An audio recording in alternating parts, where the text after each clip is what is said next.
And I kind of want to throw this back to the panel because I think the first part of those three pillars that you just outlined is actually very, very challenging, right? Like, it sounds like it would be easy to describe what do you do? What is your market opportunity? But if you think about it, doing that in less than a minute and a half on national television, when it is the thing that you have staked your identity, maybe your mortgage, your savings to, your life, your creativity, that's really hard. I'm wondering if you have any advice for how to be concise when you're really pitching your whole life.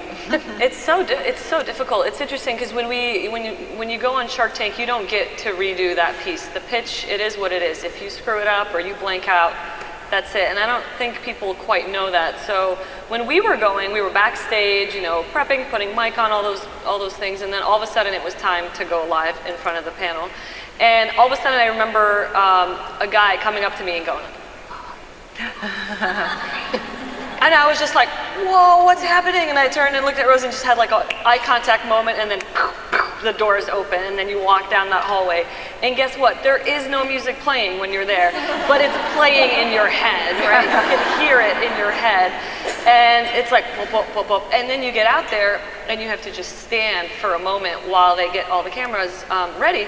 And it's awkward because you guys can talk during that time. We can't talk, so they're like, are they twins? I don't know. I don't think they're twins.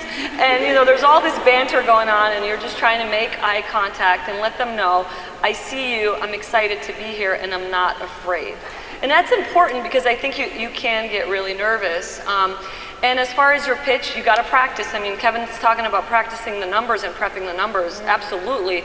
And your pitch is something that you should basically be able to say in your sleep. And we went through, several months of just pitching everywhere we go. What do you do? Just kind of running it by people. And if people give you that glare, kind of like, I don't really know what you're doing, but they smile at you, you don't have the pitch yet. It needs to evoke an emotion. It needs to tug at them and kind of like, oh, I want to buy this. I want to become a customer. I know someone who's right.